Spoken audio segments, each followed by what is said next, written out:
quick again.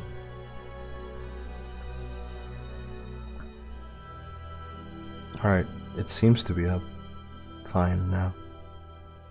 Hello everybody. Welcome to the final Gquuuuuux discussion.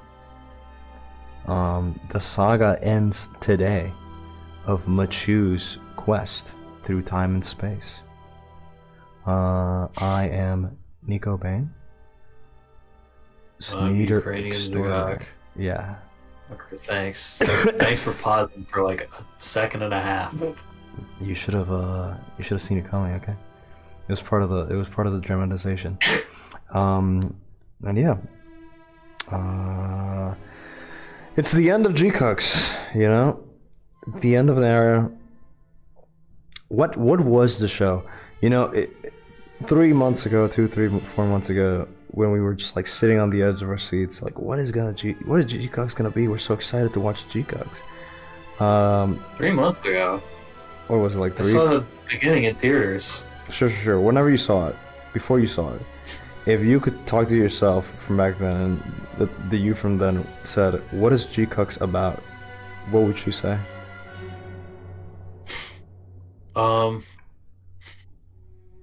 It's about the same thing they always write about.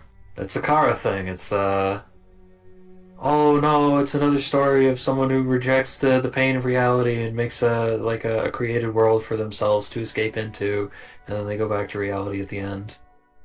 Oh no. I'm being mean. I don't know. But it feels a little stale. It does feel like, sadly, it is a work about franchises and about the franchise more than it is a work about something personal and humane outside of like very, very surface level stuff. I feel like the biggest point of influence, or not, I don't know why I said that like that. The biggest like thing that the show tried to say in a poignant sense was the final imagery of the giant white Gundam, which is like this like white original idea Gundam of Tomino, where he was all white and shit, and he turns big and strong, and essentially two Evangelions fight it, and like the Evangelion that's colored the classic color of the Evangelion dies, and then this Evangelion that's colored like the Gundam colors has to like end it in some way. I feel like in this being like a show about like franchises and like multiverses and all that shit, that is kind of like its most poignant image to me. Or I guess like the image that's like, I don't know if I agree on poignant. I mean it's what it ends off on, but like it kind of like wraps it up before, in a but way. like even like this kind of like pseudo autobiographical shtick that like every anime director is into now is not interesting or grounded enough for me. Like even the time travel stuff, the time loop stuff, it's fine on its own, but it's like not enough to hold a story. And when it like ultimately I feel like you have to bust out the like what does this say about the franchise of things when the dramatic element is just really thin. I just don't think they ever That's care too ultimately much how about the I dramatic feel stuff. about it. If you think about the dramatic through line, it's essentially like two girls fall in love with one guy, and then they run away. I mean, Like it's weird because it's not. in some not really respects, significant. Tsurumaki insists that it's not about that. Like he stated in interviews that he like wanted to get across the in the same way that Tomino was able to get across the idea of living during wartime.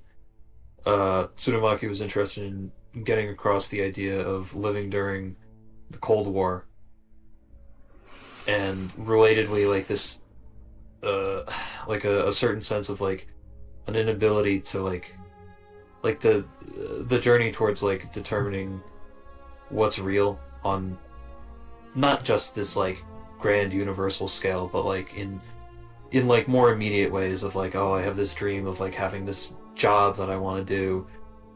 Is this desire of mine real? Is like the skills that I have for this real or not? And to go from like that level to this grand scale of like, is the universe not even real? But I don't think, like, ultimately it comes out like kind of murky. Hmm. I definitely don't think I ever got the feeling that like the show was really trying to talk anything, really anything. It never felt like it was trying to touch me in any like meaningful, humane way. Like its message was, its message was the mystery of like this, like, ooh, what does it all mean? Why are the characters you already know doing this or that? And like it ultimately boils down to some sort of image of trying to like work around these like inevitable this inevitable story that's like kind of set in stone and like unchangeable, and trying to warp it to some extent. It's strange. It's strange. I guess the idea is. Sorry, go ahead. No, it's just I come out of it thinking like, man, it's really weird that they wanted to do a story and like that it was like this, right? Like I understand. Maybe we watched it. You know, I mean, I would have watched it because I like Kazuya Tsurumaki. But like maybe they felt like that wasn't enough.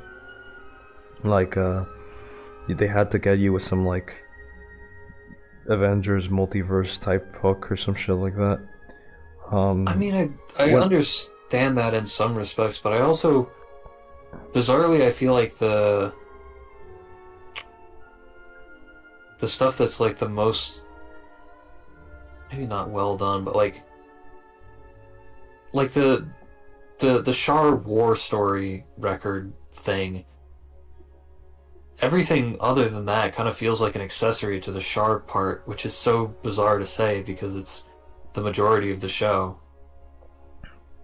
But it's ironically like the part of the show that feels like it has like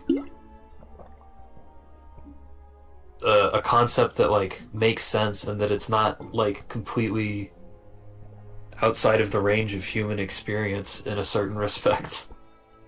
What part specifically?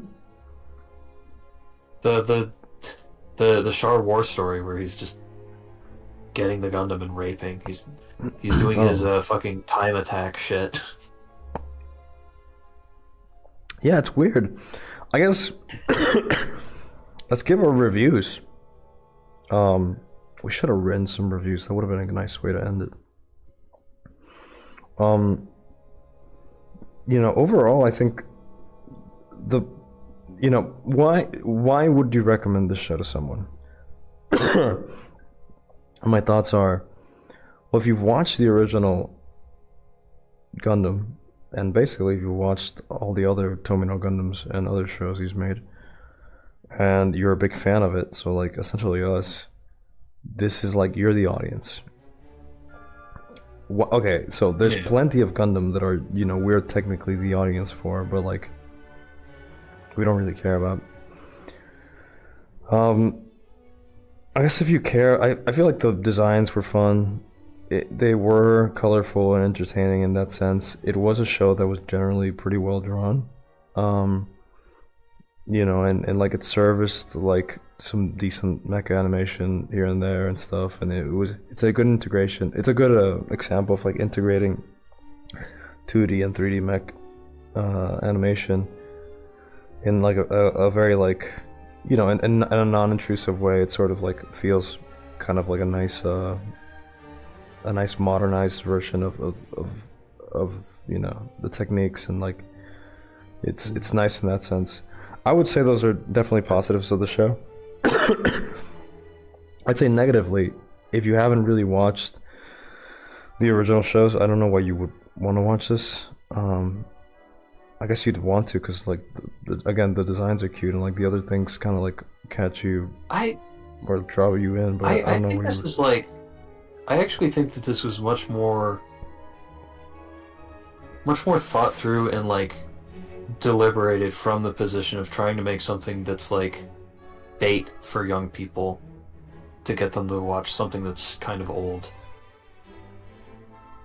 Like, I think that the like Gundam timeline fan fiction shit is something that just comes second nature to Enokido and Tsurumaki and Ano, but like the prospect of like making something trendy that people can get excited about in terms of like stuff, admittedly like kind of surface level stuff like color design and character design and like the vibe of the work and the attitude of it is something that I imagine is not like exactly in their comfort zone and probably is the thing that took the most work.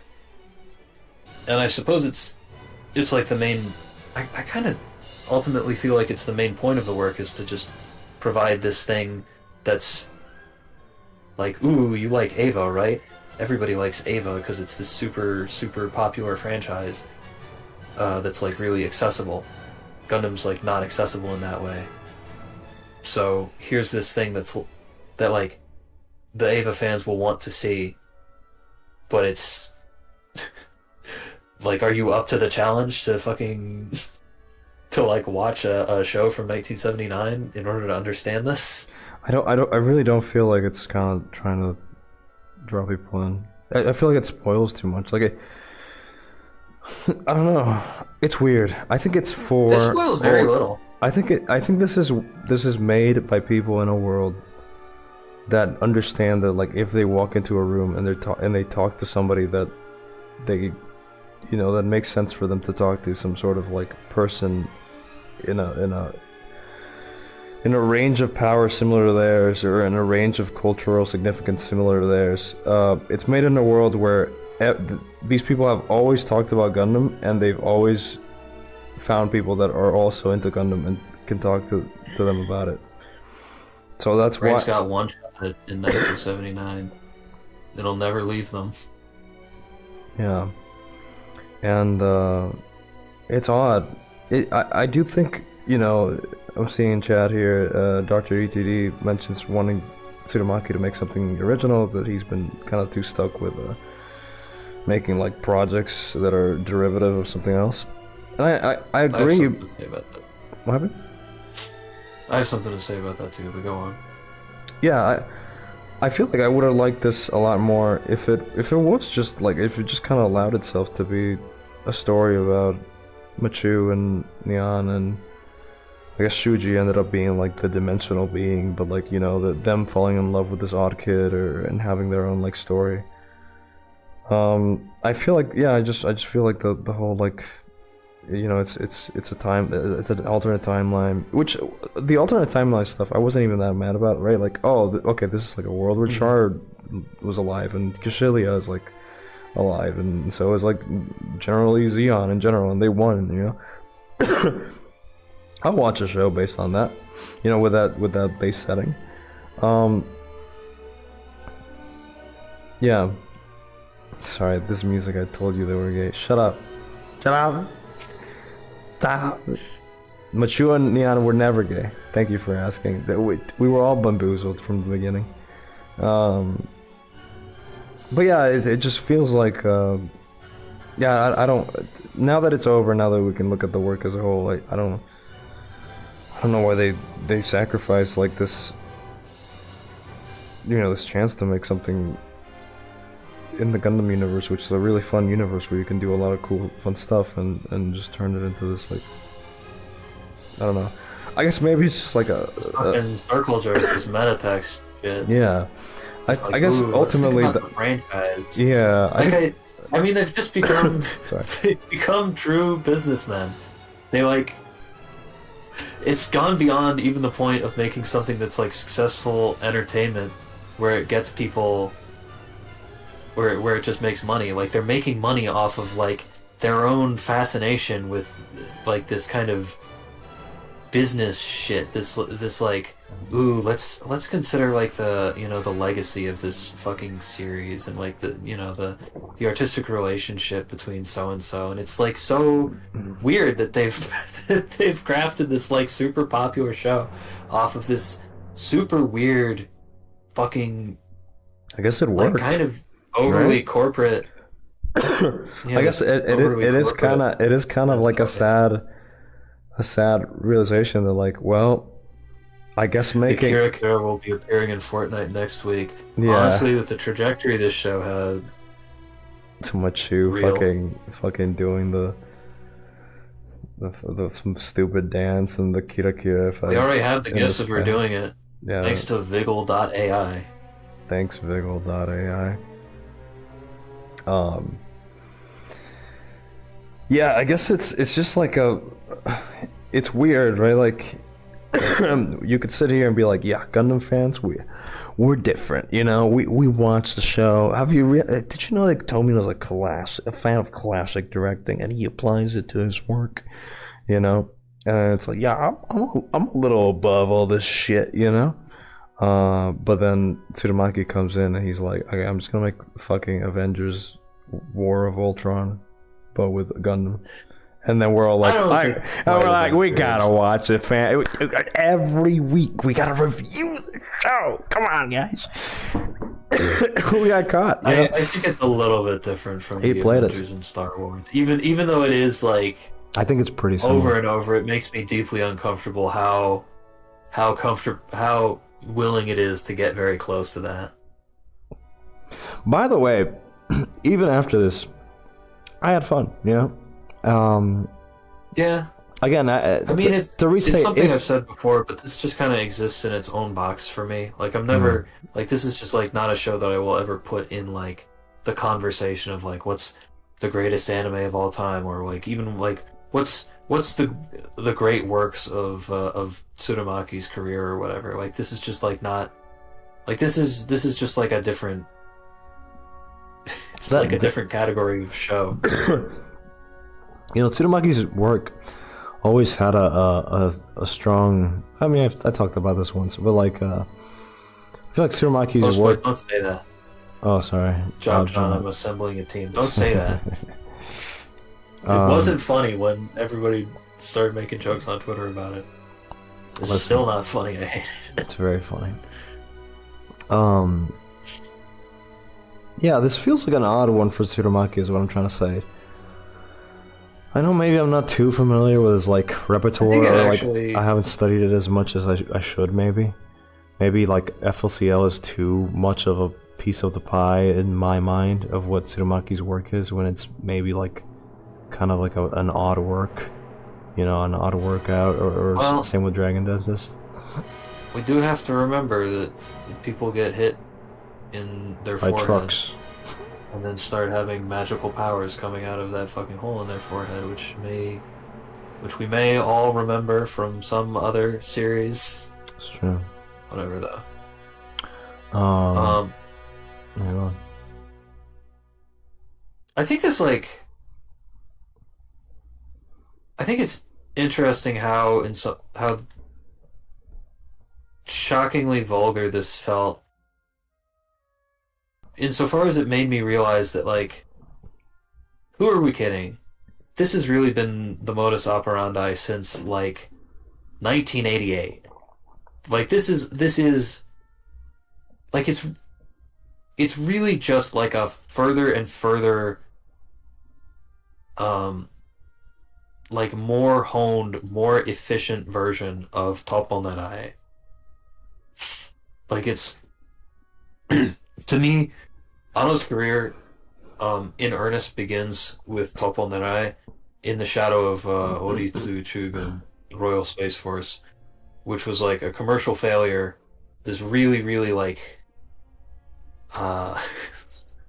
what's the word, like hard on its sleeve, like as original as possible anime project. Like, it's like a truly, like a completely new envisioned world, like a non-existent genre for anime of like these guys trying to go into space. It's like it's just like the sort of the platonic ideal of like the eating your fucking vegetables of anime. Like, it's not franchisey shit. It's like the total antithesis of franchise. Not really genre either. Yeah, like I said, it's like it's trying to be a genre that doesn't exist. Like, it's It's trying to be very Yeah, filmy. It's very yeah. very Sort of like, oh my literature. god, it's it's all the things that it is that everybody knows that it is, and to that end, it didn't make that much money, and they decided to pivot the studio as a whole and said, okay, let's make something with cute girls and robots because that sells on video, and it does, and that's what Toponere is.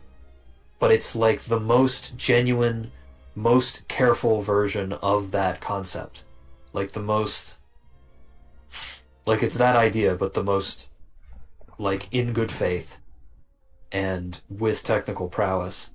And this is just cute girls with robots with the maximum level of what in modern times could be considered like what's necessary to achieve a high level of technical prowess and something made very in its own way very genuinely by being so like on its sleeve fanatical about the franchise that it's lifting from.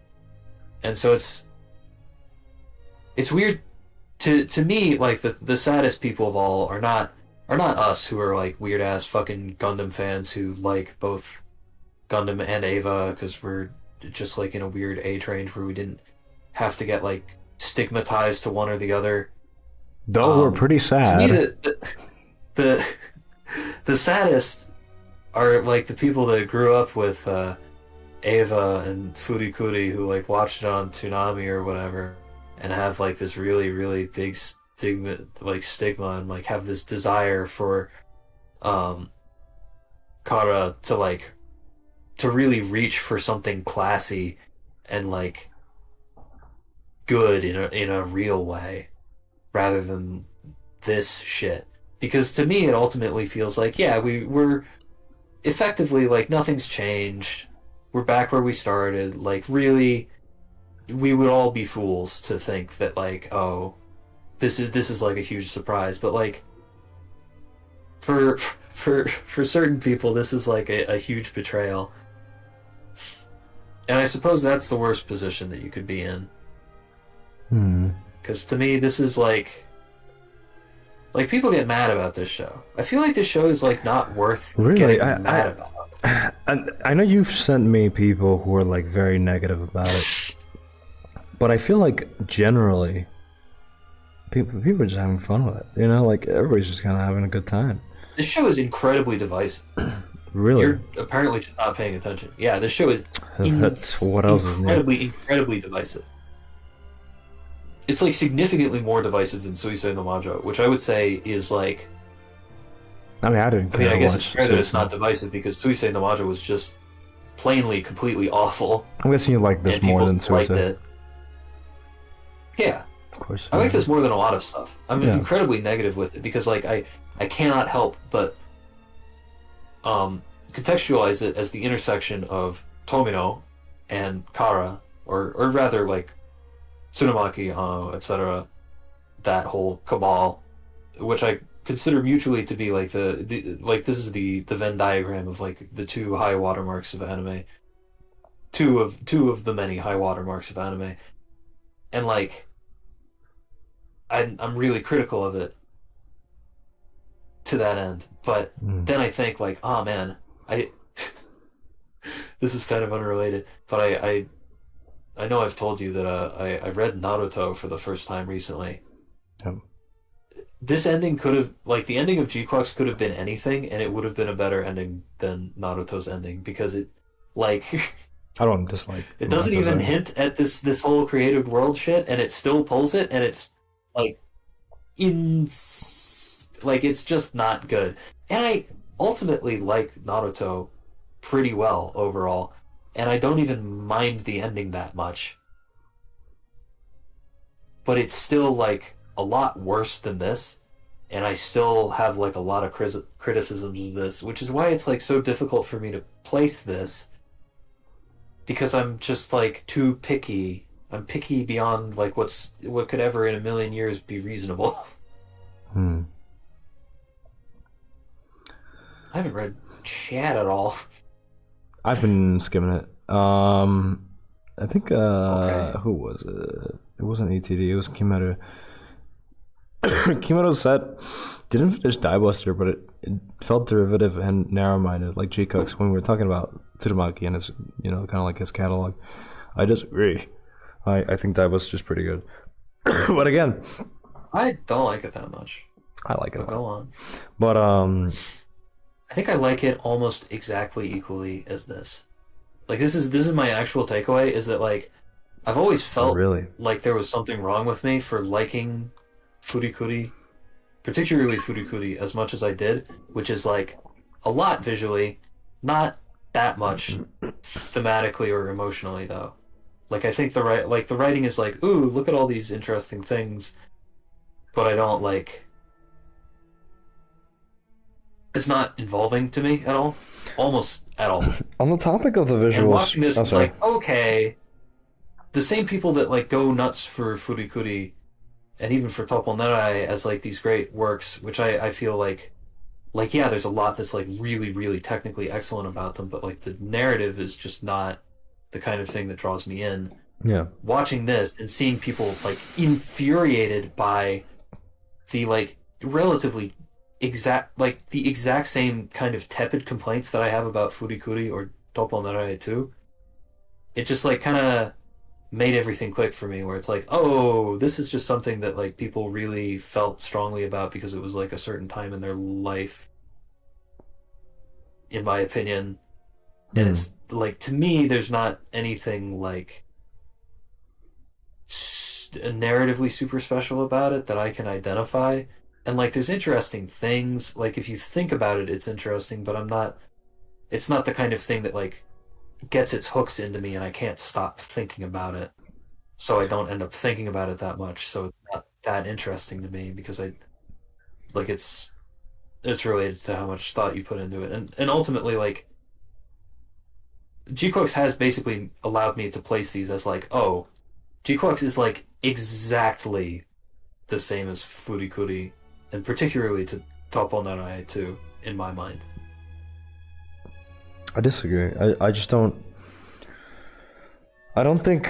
Like I literally don't even think that this is a waste because I think they're like oh simple. it's a waste of like this idea for these characters and this setting and all these designs and like all the themes that Tsurumaki and I know Kido had in mind. I don't think any of that's true. I think it's a huge boon to them because they figured out a way to package that in a show that I don't think pulls any more punches than Furikuri, except it made like way more money.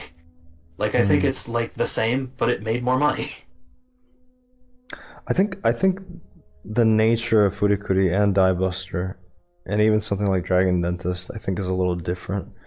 I don't think those shows are as about the incestuous nature of like the franchise stuff. I think that stuff is fairly modern. Um, Obviously the Eva rebuilds are kind of based on that. Though I'd say I like the The- rebuilds more than this. Um, I'm actually interested to see. Would you agree that you like the rebuilds more than this, more or less? no, No. this is Okay. like this is like again, it's like exactly the same. I think the rebuilds are a little more interesting. I think I think directing wise, I they're more feel interesting. Okay. exactly the same about everything that Kara, Ano, Tsurumaki have made since like the year 2000. I think all of it just like kind of washes over me, and I'm like, this is all very technically interesting, but it's Sure. definitely doesn't have the characterization of Ava. Like it always just kind of comes back to like, yeah, but the characters in Ava are really good, and the characters in every single other thing that they've made in the past 25 years are nowhere near as interesting as the characters in Ava.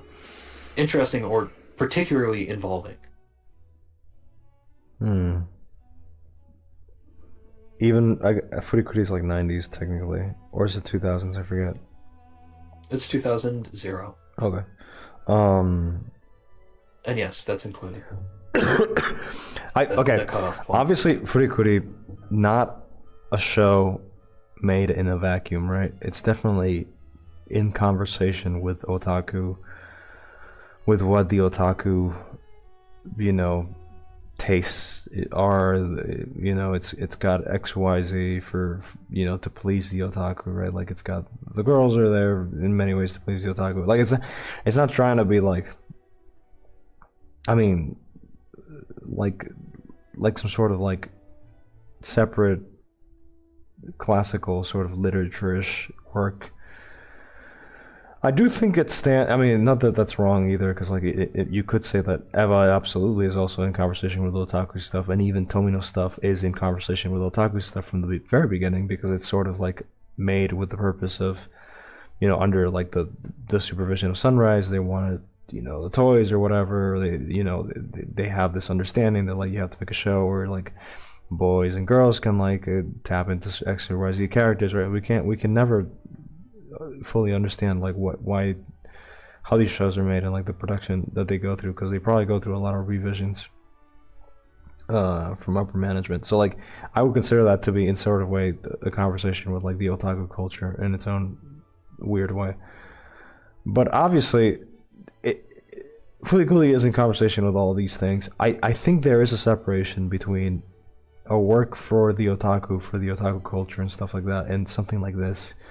This is franchise, and I like the show overall, but like I would consider this kind of like franchise slop, right? Like it was made for the sake of the franchise. It's in conversation with the franchise and what it means to watch this franchise and what it means to be a fan of this franchise. And yeah, go on. What do you think? What do you think has caused this change? Other than I just think it's popular. They just have the name attached to it. I just think it's. Oh, you mean the change between like the works, or the change? The change from the mentality of like we're making franchise slop and we're making something for otaku, but it still has like an air of respectability. I think in this specific case, it just makes more sense and it makes more money. That's it. That's it. Like if Tsurumaki hadn't been approached by Gainax, I mean, or by Kata, or by Sunrise, it's vice versa. Or if they hadn't approached them, would they have made the Machu show where she's like a girl and like a random thing? Probably not, right? Because like it seems like the whole premise of the show is just to like do the Avengers, but Gundam. How can you say that when Icon Friday by Day is in many respects sort of stylistically related to this, and in at the expense of like being mean, it is basically like a pilot for this. Like it is it's like I don't think. I mean, the basic story structure is kind of just there. Sure. I mean, the basic story structure for this is extremely simple and like has been done many times. In it itself, the structure might be considered a take on like a certain genre itself, right? Like this sort of like girls fight over a boy type of anime thing that you see a lot in like. Actually, I don't know if you see it a lot. I don't know if you see it a lot in shoujo, but it's common, right? Like it's not. This isn't like. Sure. I don't think it's meaningful that it's like a through line between these two. I think Icon Friday by Day is more like an aesthetical experiment in many senses, like and it relates to this in an aesthetical way. I wanted to say like before I wanted to ask you that I find that like the show in the visual sense kind of introduces like a conversation about these like sort of more simple, kind of like clean, kind of like I want to say vectory, but that sounds wrong. These sort of like simple, blotchy color digital thick brushes. Would you say thick brushes for like the backgrounds and stuff like that? No, I thought you were talking about the characters. No. I meant more about the backgrounds. I was talking about like overall the backgrounds and the aesthetics. It's sort of like brings into the conversation these like very loud, colorful characters. I think that you could make a through line. You could take a through line from like Icon Friday by Day to this that you don't see in other like Tsurumaki stuff before then. You don't really see it that much in like FLCL or Die Buster or Dragon Dentist. Icon Friday by Day is kind of like this like very pop sort of work. And I think that this work also is very like stemmed in pop and pop aesthetics, just overall art aesthetics, which is makes sense since you got like the fucking Pokemon character designer. You know, Pokemon is extremely pop arty in nature. Yeah. I think that is an interesting thing. I feel like you sort of see stuff like that also in some like the Trigger shows that are like relatively new. I know you don't really care that much about them, but like stuff like Promare or the Animal show, Brand New Animal. I think those also kind of like operate in this like world of pop. The Animal show starring Animal Muppets. Yeah. That'd be good. Yeah, you know, that's next. Whole Trigger anime about Animal from the Muppets. It could work, yeah. You never know these days. Anything is possible. You're so over it. You're so sick of me. No, it's fine. No, I feel it. I just don't remember which is Animal because I never really watched the Muppets. He's the one on the drums who screams. Oh yeah. Yeah, you should make that show actually. That sounds good. Sorry. But I feel like that's a very like easy thing to take out of the show, this sort of like newer, poppier look to stuff that I don't know if you can attribute to a lot of other anime. Again, maybe some Trigger stuff.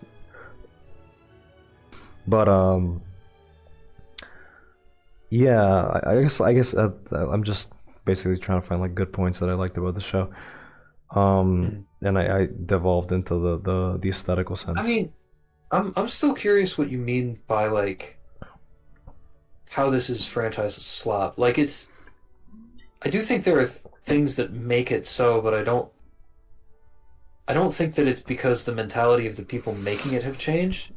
It's just that the opportunities that they're granted have changed. I just think that in a moment-to-moment basis, you're not really watching a story that's trying to like tell human things. It's not trying to like impart to you anything like personal or human narratively. It's just trying to like make references or like use the concept of interdimensional franchise fuckery to you know, entertain you and like to guide you along through like some sort of like mystery of sorts. Okay.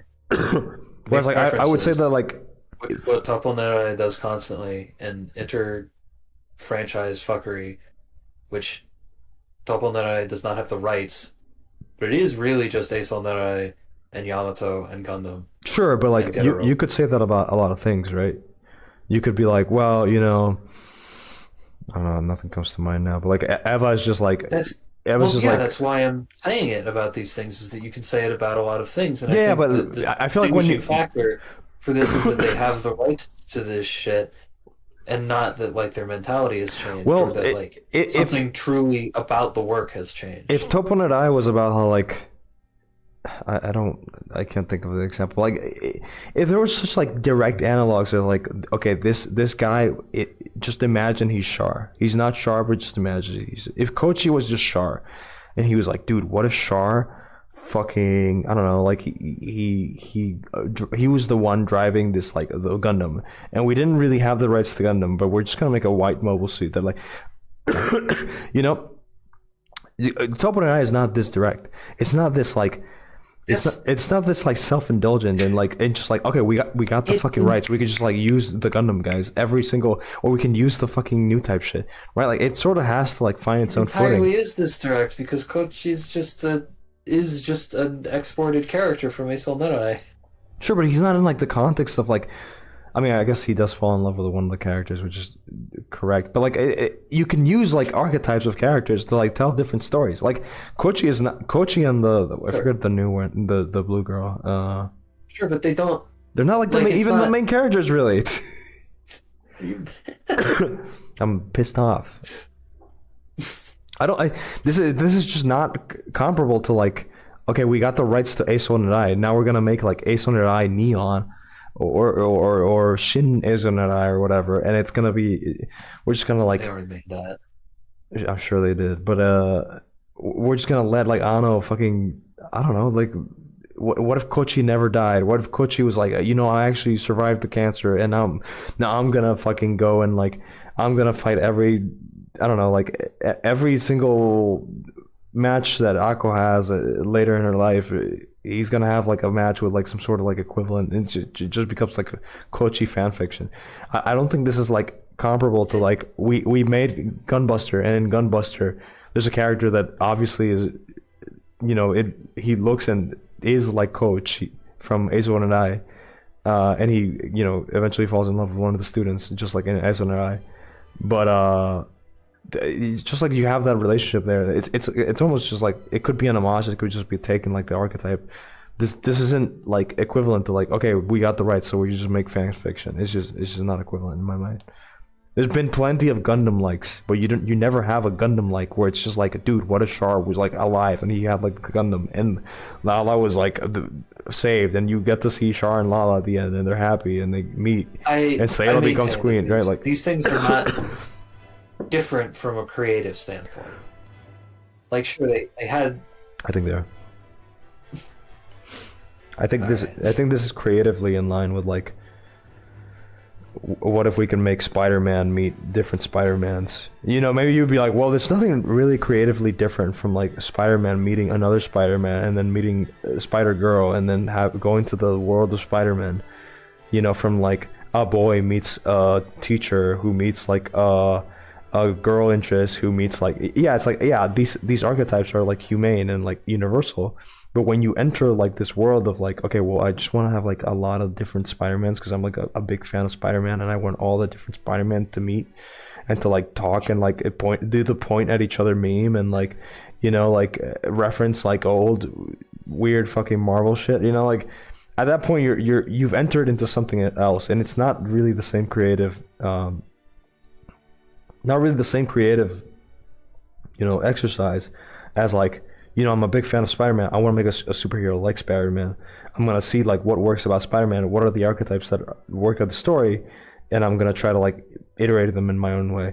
So like maybe you go like, oh, you know, I really like the Spider-Man, you know, he has to like hide and his boss is like an asshole. So I'm going to put like a boss that's an asshole in my superhero show or whatever. And it's going to be like a very similar superhero boss asshole to Spider-Man's, but it's going to be like in my show, and I'm just going to do whatever I want with it. These are I'm rambling, but yeah, I think these are different. All right. True. He's so mad. Chat, what's up? Who's still awake in chat? It's I was in my picky face when I watched Die Buster. We'll rewatch it soon. At least the start of Die Buster. Really, do you remember Gunbuster? Here, look, we are referencing Kamen Rider even harder here. Yeah, again, little references though. I feel like it's like fine. You kind of have to, especially with like Gainax and Kara and these guys. They're just filled with references and shit. I actually feel like Die Buster is kind of not that. I mean, there's naming shit from Gunbuster. I think they go to like the school, right? But I feel like that the archetypes are immediately so different. Like Nonon is so much different. Yeah. It's so different from fuck, what's the girl's name from Gunbuster? Noriko. Yeah, she's so different from Noriko. She's in such a different world and such a different person. And like the setting's so different that like I know they're like franchises or they're like it's technically a sequel obviously because of the ending too, but it just feels so different. It just allows itself to be so different, you know. It's more in line with like how Tomino deals with like his sequels, you know, like when you watch, I mean, you know, don't close your ears for a second. If you watch Turn A, it's just very no. I'm not actually gonna spoil it. But if you watch Turn A, it's just like extremely different in setting and aesthetics from like previous Gundams. And even if you watch like Zeta or Double Zeta and shit like that, it is very different from the previous Gundams. It kind of like allows itself to have like a different feel, like a different visual feel or a different aesthetic feel. Obviously, it's closer because it's a closer sequel. But yeah. She's not from a different world, from a different mind. one that would just not follow the train of thought of the first. Yes. Hello, Jew. Turn a jump scare, yeah.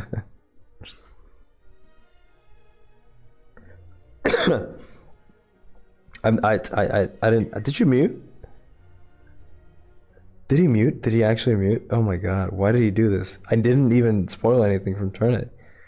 What a baby, holy shit. Hey guys, it's the Nico Bain anime show. Welcome. Thank you guys Bro, for are you coming. done talking about Turn A yet? I literally didn't spoil anything. I was like, oh, by the way, I'm not gonna spoil anything. I'm just gonna mention that it's very different from the original Gundam. That's it. It was just in reference to the fact that you haven't watched Turn A, so like lol. Let it be known that the final episode of Gquuuuuux discussion, which will surely be the absolute most popular and significant one, because it's the one where we have our opinions laid bare about the entirety of the show. Ukrainian Zugak at Black Sea as or whatever your stupid ad is, and on Twitter is a coward, and he fucking gets scared from even the conception of spoilers. And if How you am I getting spoiled? I know, I was just joking. And if You're you the think fucking differently, retard that why make a opens fault? spoilered images on the day that Gquuuuuux comes out. Why'd you say that? I did not open it today. Not today, but you have a history. Also a language. Whoa. Whoa, whoa. He's All right. he's so out of fucking fire to fight back. Yeah. I think I've talked It's enough. the same shit. It's all the same shit. I'm gonna go over my notes, because why not? Do you like the scene where Kishilia is like envious of Char's genetics? I actually like that scene. I thought that was a good scene. It is good. I was like, this is actually The pretty photography good. was also really good, but like dramatically, it's good. Yeah, I was like, this is actually cool that like they're kind of delving into like the fact that Char is literally the Ubermensch and the fucking Xeon are like weird freakazoids. And then like if they truly believe in this like hyper, And it like manifests Nazi- as like a maternal desire that gets shoved Yeah. onto Nyan. yeah. Well, it also it's just kind of implying that she wanted to have children with Char, but yeah. I thought that was good. I was like, this is in line with what I like about Tomino. This like kind of like weird, taboo idea of like, goddamn. I think I've mentioned it before. I think race is like the most. I think it's like a good depiction of race. It's the first time that Tsurumaki has like had to depict race in a good way. Because Now, he's granted, working with Tomino he is very kind well. of just using what Tomino had laid bare in Gundam in very subtle ways too. Like we watched the original Gundam and we were like, oh, it's interesting that Char is literally the fucking Ubermensch, and the Xeon is compared to Nazi Germany. Oh you yeah, know? somebody earlier on mentioned that like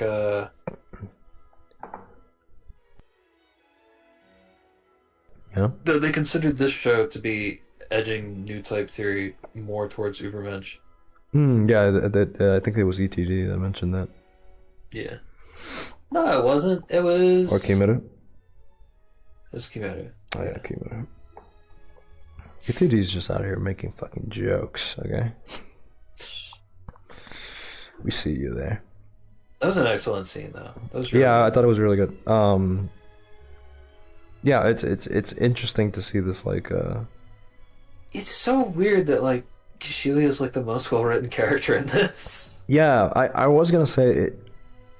Yeah, I think I mentioned this last time. Like, it's cool that I can't help but think it's cool that like the really underbaked characters, maybe not underbaked, but like the characters that you didn't really see that much of, especially Kashylia and like Shalabul, they kind of get to be Shalabul.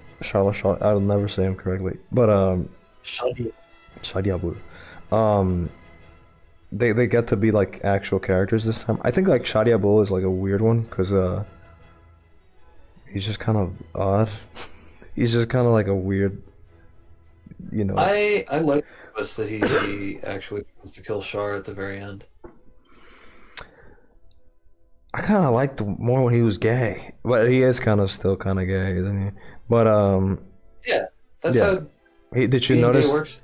Did you notice he was wearing Char's mask when Did uh I notice? Uh, when fucking worst Sayla's worst getting thing to crowned? have ever happened to me. He's just jealous. You're just jealous because you would like to take on It doesn't even fit him right. the legacy of Char on your own. Why did they fucking do that? Cause he's cool, okay? Don't worry about it. Oh yeah, um, somebody mentioned the Endymion. Uh, I learned recently that so the Endymion, which I don't know if you've already forgotten or not, because you're like that, but thank you. the Endymion is the system that holds Amuro's consciousness in the Gquuuuuux. Yeah.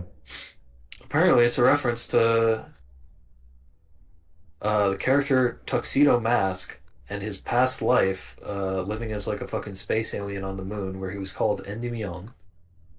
Oh, that's cool. Which Well, is that's neat. he's voiced by Furuya Todo. Yeah, you know, So that's the Kimaru, joke. Kimaru, That's yeah, the joke, is that it's actually a past life from a different series or it's something. true. Amaya, Amuro. You know, I actually, when the credits rolled, I was like, did we never see the dad? Because it was Yeah, Amuro. we did. So then I was like, I don't think that makes sense, actually. I don't think that makes sense. What the fuck? I don't think I could do that. No. I don't think you can do that now. Fuck. How old is Sayla around this time? She's a queen, but she probably can't have like a 17-year-old child. So no, I'm wrong. The fuck? And Amuro is What her are you age. talking about? Amuro's like about the same age as Sayla, and we see Sayla, but she's not Yeah. old enough to have a child that's like 15. So obviously that would be very stupid. But I was like, why didn't they show that You the know what you're dad? talking about. Whatever. If you know it's stupid, that's enough. Yeah, well, there you go. No Seiya reference. Well, Kimeru, uh, don't worry about it too much, because at the end of the day, that motherfucker's canceled now. So rest in peace. Oh wait, wasn't he the fucking voice actor who voiced Amuro's consciousness? He voiced Amuro Yes. in the original series, and yes, also his consciousness. Oh, And okay, yes, yeah, also yeah. Tuxedo Mask, to which Endymion is a reference, Oh, I didn't know the and tuxedo various mask. other such roles. But yeah, I did go like, wait, is that actually him? Isn't he like? Could they just Yeah, it was put him. it? Could they just put him in? Are we cool with that again? I mean, I'm fine. They also got Ikeda, I think. Yeah, I didn't even I think check they properly. did. He sounded really old, but yeah, it was weird, especially considering What a bunch of goofy shit. he said he wasn't gonna do it. They also did they. I'm assuming they also got the voice actress for Lala, and it's the same voice actress in that scene. I don't know. She might be dead. Maybe I don't it would remember be any kind of shit. weird to get the other two Who guys cares to not about get. voice actors? Who gives two tits? Sure, you don't care about voice actors, but you care about Seiyu, don't you? No, That's fine. they're actors. They're not human. It's a Pokemon show, so you don't see the dad. So true. But they did get her back. Yeah, It's that's you know, nice. it's funny that um ultimately it's a setting where like things kind of develop as Char would have wanted in some respects. It's like an interesting contrast to Gyakushu Char to have Sayla assume the role of like dictator or whatever, because she's like completely absent by the end of the Gundam series as it was directed by Tomino. And it's interesting insofar as like Char's ideal is like, I can't do this. Maybe my sister is better for this kind of thing. So it's, I don't know. It's weird. In some ways, I almost want to just say that it's kind of toothless. It's fan It service. also It's idyllic, you know. it also occurred to me that like Shalia is like kind of positioned in a similar way to Paptima Shiroko in Zeta, insofar as like he's trying to have a woman lead the Earth sphere or whatever, which is like also related to him having come back from Jupiter, which was also the case with Optimus. I don't really have anything intelligent to say about that. It's just something that occurred to me. Sariabu, the new Yeah, Chiroko. among other things. By the way, I Um, fucking hated the big Gundam. Awful the imagery. the Dunbine Totally, the Dunbine yeah, the ending. Dunbine reference. The Dunbine homage. It looked fucking stupid in Dunbine. Nah, Dunbine's I good. mean, it was a great episode, but it was fucking stupid. So why'd they do it again? Didn't they also do Gundams getting bigger by the end of Double Zeta? Am I wrong? Maybe I'm wrong about that. I know by the You end were of Zeta fucking and high. by the No, end they of did Double not do Zeta, that. they just went full on lol. Let's just have fun They with a did go stupid full on match. LOL, but they didn't have them literally They didn't get have bigger. Super Cheryl. Super Cheryl. It's not Cheryl, it's Jared. Oh, it's Jetter, of course. Yeah, Jetty That dude. that was a good episode, but yeah, it is Or a fucking farmer dumb. Dunbine indeed. Oh yeah, Or a Drew's farmer. seen Dunbine, so he knows. Mario S final boss is fucking Bowser at the end of New Super Mario Brothers be like, good. It's true. fucking I lol. thought I thought the acting and like the body language when Shuji was fighting inside the White Gundam, terrible. I literally zoned the fuck out and forgot that Shuji was even inside of it. The fight scene just literally read to me as like, yes, they're fighting the White Gundam. Machu and Yan are fighting the White Gundam from First Gundam or whatever the fuck. Like I completely something that's good about First Gundam is that like you kind of see Amuro's body language seep through the way that the Gundam moves. And same thing with Char and with various other characters. It's particularly evident with like the way that Amuro moves around in the Gundam. But it's like I feel like Shuji's piloting it and it's just like completely does not read properly at all because he's like It always used it is a weird choice to just the bring. ball, the mace, whatever, the ball and chain Yeah. thing, and he doesn't use it there, even though the White Gundam had one. So it just never reads right. It never like it. I was complimenting the show for a while in terms of like distilling Gundam and not putting too much extra fucking razzle frazzle shit on it of like Kanada-isms, but like they went. It's not even true anymore because they went back to stupid Kanada-isms and like being overly posy and uncareful with like how the what the body language communicates, and it just ultimately feels like totally bland. Like it feels like a practically like a fight scene of fucking Gundam Build Fighters or something. So I didn't like that. Yeah, I wasn't a big fan of the I completely fighting. forgot about the characters, which is bad. You're supposed to be able to remember that there are characters inside the robot. It was a weird choice to just straight up bring the Gundam back Uria Toru in did such voice a Mario. in such a weirdly That's direct way. facts. The scene of Shuji piloting the RX-79 in singlet? In singlet? Screams Hiro Yui in the Wing Gundam. Haven't seen Wing. Oh, sleeveless garment. Okay. It means wife beater, basically. Oh, yeah. Yeah, I can see it. Nico hasn't seen that show, but I get it.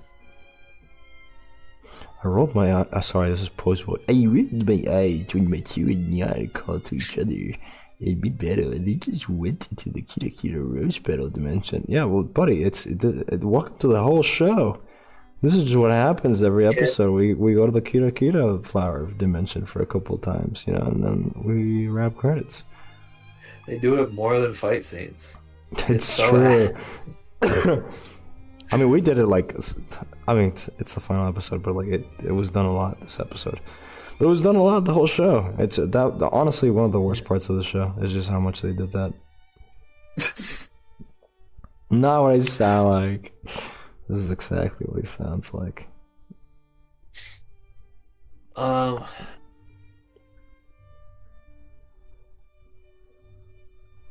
have more notes, but who gives a shit, honestly? Do you want to read it and see if it was anything interesting? Sure, I'll read your notes. Yeah. Low body count timeline. Gundam is kind of looping through this narrative of tragedy of new type killing each other, and Gquuuuuux blows it up to a time loop. I suppose this is related to Shuji's line stating, perhaps this universe was created for us to meet. That's something like an inverse of Lala's line in the first Gundam where she says, I met you too early, and I too late? I too late? You and I too late. Yeah. Let me reread that correctly. I met you too early, and I too late.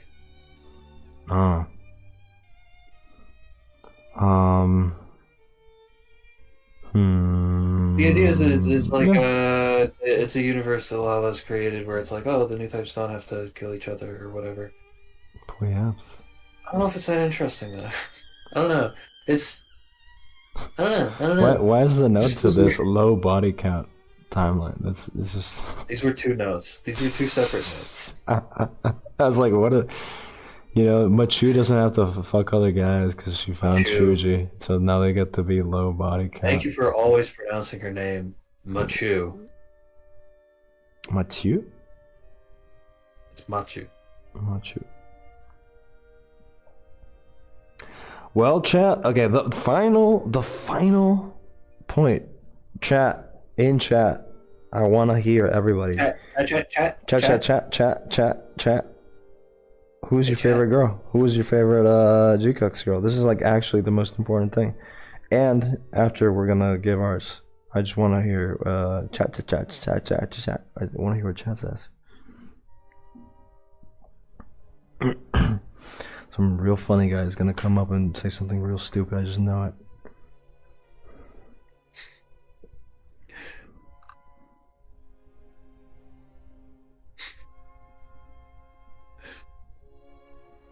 Sorry, I'm reading Yes. a quick comment in another chat room.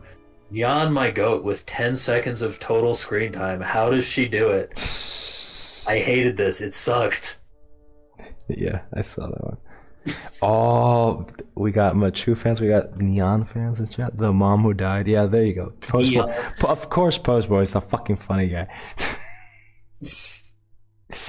The question is, who's your favorite girl? Postboy is gonna turn this off and go shiko. You know. Yeah, of course I know. What do you mean? Do you know? Of course I know, bro. Kimaru asks, sorry, what was the question? I answered. I said fucking average do type response. Oh, Machu's winning. Sorry, Neon bro. Dr. ETD. Neon. I think I'm being funny. Yeah, the mom who died was really popular. Everybody was gooned really hard to her. Congratulations to all of you, gooners. You were the true winners throughout the run of this show, I think. We made it. That's all I'm gonna say. Actually, congratulations to the Shuji gooners. Did they get anything? The fucking Yachu shippers and the Shuji gooners. Fucking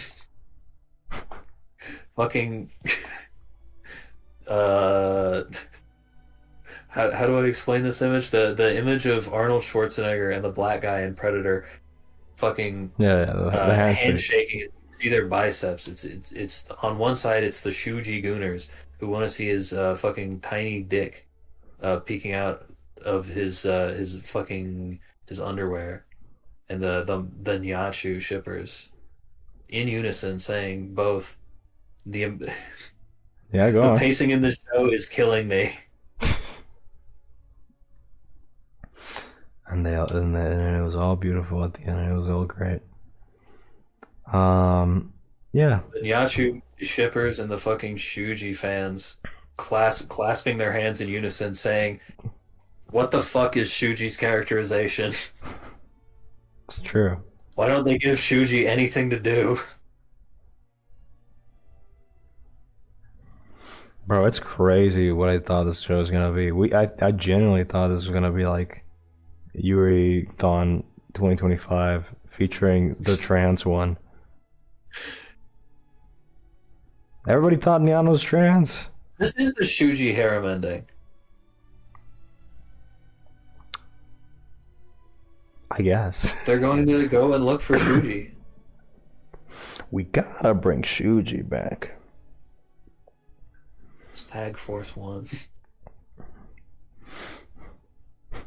SAG Force. Alright, what's your favorite then, Nico?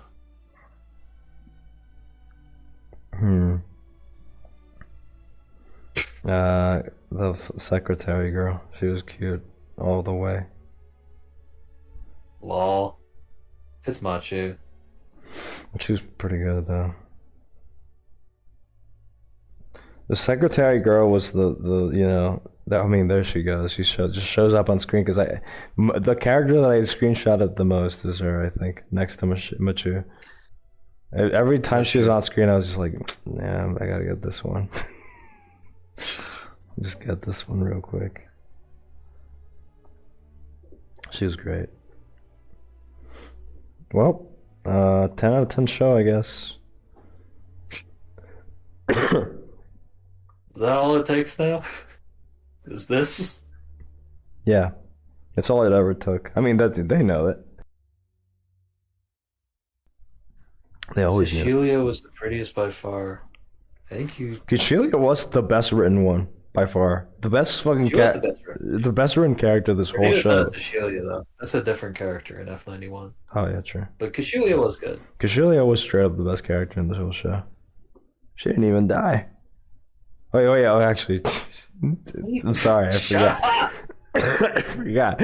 She died really fucking I'm being hard. wrong about everything. I'm sorry. I forgot she died super hard. That Char went into colony. First episode of First Gundam was a fucking national disgrace. Jesus Christ. Shut up.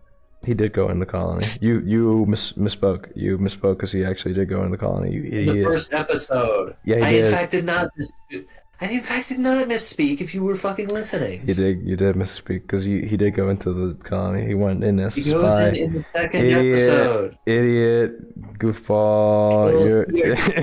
You're dumb. Oh shit,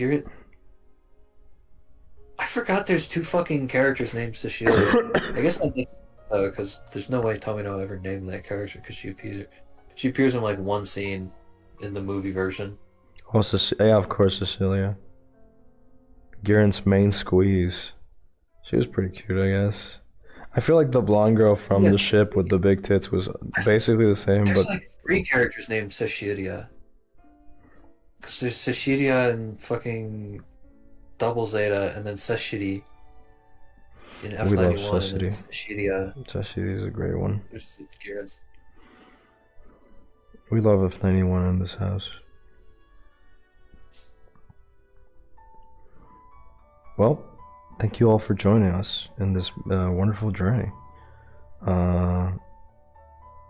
I feel like it was the same four guys in chat, but god damn it, we made it through, boys. Thanks for being there. Join us next time for the future. You know, we'll do shit. We'll do shit. Stocking and Rudy no Hoseki and City. Panya Stake, For sure. City and No, all three. the All three at a minimum. shit. Okay. Well, all three. It'll be great. Hopefully, we're not dying there. But yeah, final words from chat. Say your final prayers. Say your prayers, chat. Oh yeah, play the. Oh, the meme. Play us out with the fucking this guy. Get copyright struck real quick. That did happen. Straight up. I know. What does this have? The OP? No, it has Cosmos Soro. That's probably not gonna get me. Sorry, Cosmos no Kimi ni. Cosmos to Kimi ni. I don't remember. Azumanga and Nichijou are incomparable. That's damn right. One of them is clearly better.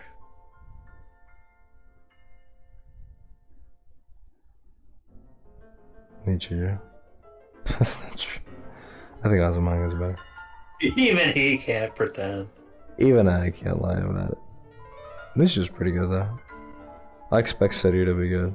Beatbox inspired 90% of Kill la Kill and 30% of FMA. I'm not gonna lie. You like Seiya a lot. I'm gonna put a doubt on that.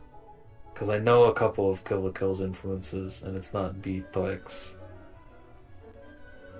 But I don't doubt that Beatbox is pretty good. イオマグヌス風さ赤イオマグヌス青イオマグヌス黄イオマグヌス言えた